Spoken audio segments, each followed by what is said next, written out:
Good evening. It is a privilege to stand before you today to explore a subject that is at once celestial and deeply personal, global, and intensely local. The first day of Ramadan in Tampa Bay, Florida. We are gathered here on a day that holds profound significance for nearly 2 billion Muslims around the world, and for the thousands of our neighbors, colleagues, and friends here in Hillsborough, Pinellas, and Pasco counties.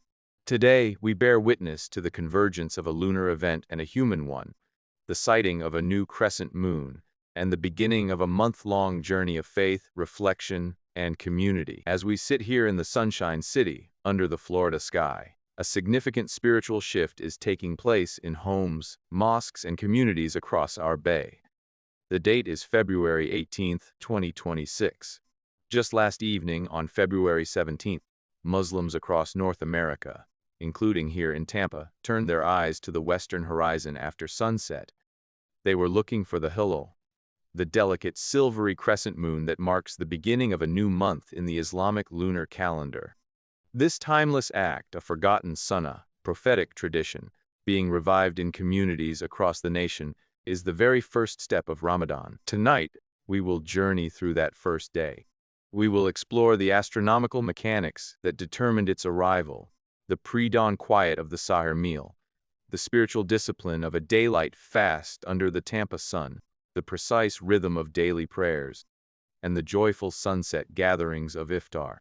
We will listen to the voices of local Muslim families who transform their homes into sanctuaries of worship and their dinner tables into circles of community. We will also look at how this ancient tradition manifests in a modern American context, creating a unique tapestry of faith that is distinctly part of the Tampa Bay community.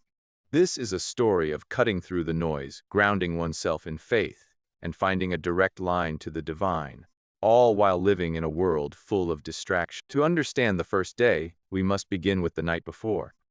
The Islamic calendar is lunar, meaning months begin with the sighting of the new crescent moon. For the month of Ramadan 1447 Anno Hegaray, the designated night for sighting was Tuesday, February 17th, 2026.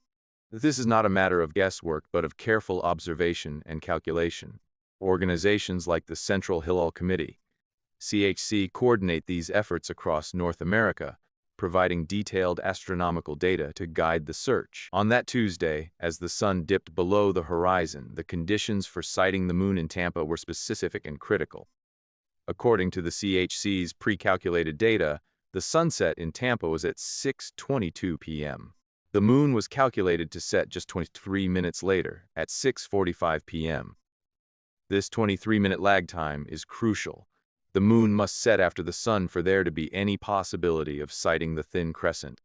The moon's age was 11 hours and 21 minutes, and critically, its altitude at sunset was a mere 4 degrees above the horizon. These numbers tell a story. A 4-degree altitude means the moon was extremely low in the sky, hugging the horizon. A 23-minute lag time gives a very narrow window for the fading twilight to be dark enough, and the moon to be bright enough to be seen with the naked eye or with optical aid. This is why the start of Ramadan can sometimes vary between communities, based on actual, physical sighting. For the Muslims of Tampa Bay, this meant that the evening of February 17th was a time of anticipation and connection to a practice as old as Islam itself. It was a night of waiting for the signal that the month of fasting, the month of the Quran, had begun. A night of waiting for the signal that the month of fasting, the month of the Quran, had begun. Sahur in the quiet of a Tampa home. When the announcement came, the moon had been sighted, Ramadan had begun. It triggered a shift in the daily rhythm for Muslim families. The first day of fasting, February 18th, began not with the rising of the sun, but in the quiet hours before dawn. This is the time of Sahur, the pre-fast meal. Imagine a home in Temple Terrace, or Carrollwood, or near the University of South Florida. While most of Tampa Bay sleeps, the lights flick on in the kitchen. The alarm clock, set perhaps 5:15 a.m. or 5:30 a.m., is a gentle call to purpose. This meal is a practical necessity, providing sustenance for the long day ahead. But it is also a spiritual act, imbued with blessing, or barakah. Our prayer times for Tampa on this first day, February 18, 2026. Tell us precisely when this meal must end. The time of imsak, the moment to stop eating and begin the fast, is listed at 5:50 a.m., with the Fajr dawn prayer commencing at 6 a.m. Other calculations place the Sahur end time around 5:46 a.m., with the fast beginning at that moment. In these few minutes, families gather to eat a light meal, drink water, and make a simple but profound intention in their hearts. I intend to keep the fast for tomorrow in the month of Ramadan. It is a quiet, intimate moment, a secret conversation between the believer and God before the world wakes up. As Shada Lasli, a local Muslim mother, shared in a recent interview, this time is about intentionally slowing down. We take this time to slow down in a world that is full of distraction, she said. The Sahur is the first act of that slowdown, a deliberate choice to prioritize spiritual discipline over the comfort of a full night's sleep. Once the sun rises over the Gulf of Mexico and spreads its light across the bay, the fast proper begins. The word fast in English only partially captures the Arabic concept of Sawm. For the next 12 hours and 40 minutes on this first day ending at sunset around 6:23 p.m., the observer abstains not only from food and water, but also from a litany of other things. It is a holistic discipline. As Daima Abulaim explained, the fast is a constant reminder of gratitude. When you're fasting and you're restricting yourself from water and food, you're reminded that there's other people in this world that don't have the same things that you do, so you just appreciate everything so much more, she said. The thirst that one might feel by mid-morning in Tampa's subtropical climate becomes a direct, physical connection to the millions worldwide who experience hunger and thirst not by choice, but by circumstance. But the fast is also a moral and spiritual training ground. We're fasting from, if we have a potty mouth, not cussing, if we have children that are fighting at each other's throats. Lastly added, they're now in this reminder of, I'm fasting, I'm going to be nicer to my siblings. It is a month-long workshop in self-improvement, where one strives to align outward behavior with inner faith. Throughout this first day, the rhythm of life is punctuated by the 5 daily prayers. The schedule for the day is clear. Dhuhr, noon prayer, 12:43 p.m. Asr, afternoon prayer, 3:39 p.m. For Muslims in Tampa, this requires a level of planning and flexibility. Where do you pray when you're at work or school? The beauty of the faith, as Abulaim notes, is its adaptability. The beautiful part about our religion is that the whole world is a prayer space. You can go outside in the grass. You can pray anywhere at any time. A student at USF might find a quiet corner of the library lawn. A professional in a downtown office building might use a vacant conference room.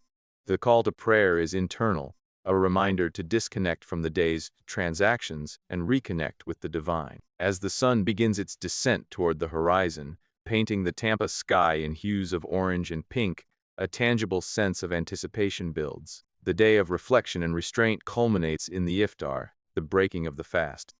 On this first day, the Maghrib sunset, prayer, and thus the time to eat is at 6:23 p.m. The tradition of breaking the fast is as important as the fast itself.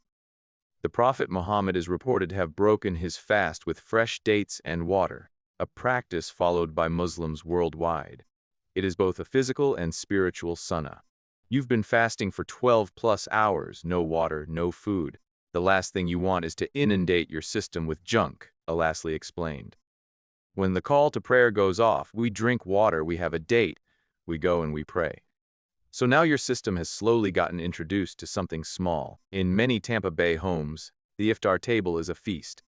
Platters of samosas, fragrant rice dishes like biryani or makluba lentil soup, and an array of salads and sweets are common.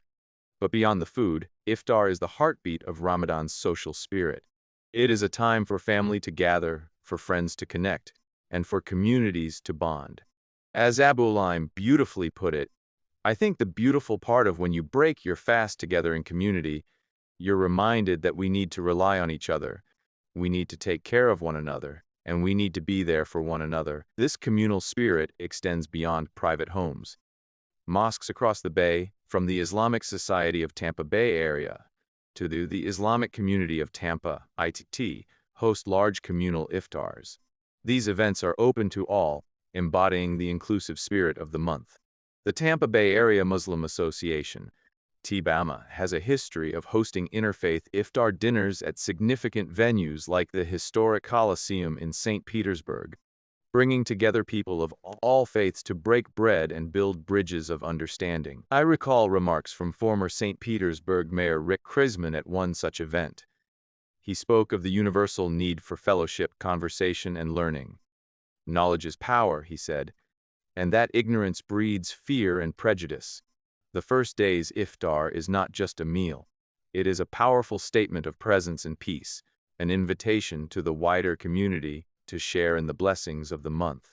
Reverend Doral Pulley with Interfaith Tampa Bay once recognized the unity of various faith leaders gathering for this common purpose, highlighting that we are better together than we are apart. After the iftar meal and the Maghrib prayer, the first day of Ramadan gives way to its first night.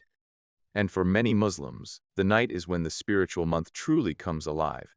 They head to their local mosques for the Isha night prayer, followed by the special lengthy prayer known as Tarawih. Tarawih prayers are a distinctive feature of Ramadan. They involve the recitation of long portions of the Quran, with the goal of completing the entire holy book by the end of the month. On this first night, the Imam will begin reciting from the first chapter, Al-Fatiha, and then move into the second chapter, Al-Baqarah. The prayer can last an hour or more, creating a profound atmosphere of collective devotion. According to the prayer schedule for the first day, the Isha prayer, which leads into Tarawih, is at 7:28. Mosques across Tampa Bay, from the large ones in Tampa to the community centers in St. Petersburg and Clearwater, will be filled with the faithful. For children in the community, like those in the Alasli family, seeing their parents go to the mosque, seeing the community come alive at night, is a crucial part of building their own Islamic identity in a non-Muslim majority society. As Shad Alasli noted, "I want my kids to feel the environment. We live in a country where the holiday is not necessarily celebrated in schools and on TV, so I want them to feel like we also have lights and that we celebrate." The Tarawih prayer is one of those lights. It is a beacon of community and faith that shines brightly in the Florida night, signaling that this month is special, sacred, and celebratory. While the first day is filled with personal and communal rituals, it also takes place within a broader context. Ramadan is a month of heightened compassion. Rama. Local organizations like 200 Muslim Women Who Care exemplify this spirit year-round, raising significant funds for local charities, and this work is amplified during Ramadan. This compassion often extends globally. In past years, global events, such as the conflict in Gaza, have deeply affected how Muslims experience Ramadan. As Wilfredo Ruiz of KR, Florida once noted, the celebratory aspect of it is hindered by our community witnessing one of the worst atrocities. We cannot completely celebrate when thousands of children have lost their lives. While the specific context of 2026 may be different, the principle remains. The Muslim community in Tampa Bay is not an island. It is deeply connected to the global Ummah community, and its joys and sorrows are felt in the prayers and reflections of the faithful here at home. This global consciousness, however, often fuels a desire for local connection. The first day of Ramadan is increasingly becoming an opportunity for interfaith dialogue. Non-Muslim neighbors, colleagues, and friends might wish their Muslim acquaintances Ramadan Mubarak, Blessed Ramadan, or Ramadan Kareem, Generous Ramadan. Mosques and Islamic centers often host open houses or interfaith iftars, turning the first day into a bridge builder. As one local Muslim emphasized, "We have so much more in common than what we are led to believe." So I think it's really important in these really divisive times that we take an opportunity to find someone who looks nothing like us and have a conversation with them and learn something. So as we conclude our exploration, let us reflect on what the first day of Ramadan in Tampa Bay, Florida, truly represents. It is not merely a date on a calendar, but a living, breathing phenomenon. It begins with the silent, celestial mechanics of a new moon rising over the Gulf, a cosmic event that unites believers across time and space. It unfolds in the quiet, pre-dawn kitchens of Temple Terrace, where families gather to fortify themselves with food and intention. It is lived through the discipline of a day spent in mindful abstention from food, from drink, from negative speech under the warm Florida sun. It culminates in the joyful communal breaking of the fast, where dates are eaten, prayers are said, and the bonds of family and community are strengthened. And it stretches into the night, with the resonant sound of Quranic recitation filling the mosques during Tarawih prayers. The first day of Ramadan is a profound act of cutting through the noise, as Shah Alasli so eloquently put it. In a world of constant distraction, it is a collective decision to ground oneself, to find a direct line to the divine, and to reconnect with what is most important: faith, family, and compassion for all. For the Muslim families of Tampa Bay, this day is a homecoming. It is the start of a sacred journey that will last for 29 or 30 days, a journey of spiritual rejuvenation.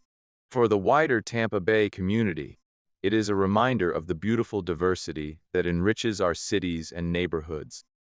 It is an invitation to learn, to understand, and to recognize that in our shared humanity, we have far more in common than that which divides us. As the crescent moon completes its first arc over the Sunshine City, it leaves behind not just the memory of a day, but a challenge and a promise. A challenge to live with greater intention, and a promise that in community and faith, there is a light that can guide us all. Ramadan Mubarak.